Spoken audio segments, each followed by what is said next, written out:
nous en avons presque terminé avec l'intersection des fonctions affines avec le système d'axes. J'aimerais juste encore que l'on puisse visualiser ce qui se passe ici, c'est-à-dire lorsque le paramètre A vaut 0.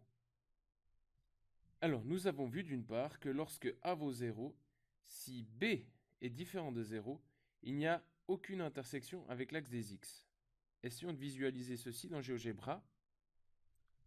Donc, je pose A qui vaut 0, c'est la pente de la droite.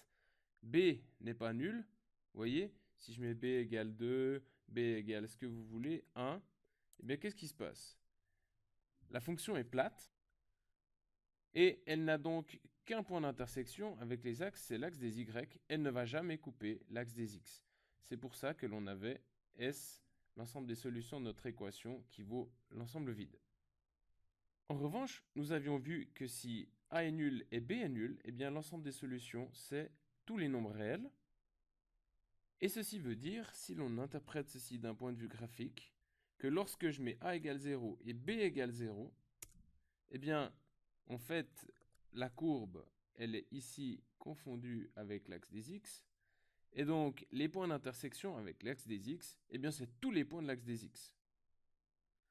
Donc, autrement dit, ceci est un point d'intersection, ça aussi, ça aussi, ça aussi, ça aussi, etc. C'est pour ça qu'on avait que l'ensemble des solutions égale les nombres réels pour les abscisses des points d'intersection. Donc, en fait, tous les points du style x0 sont des points d'intersection avec l'axe des x, quel que soit x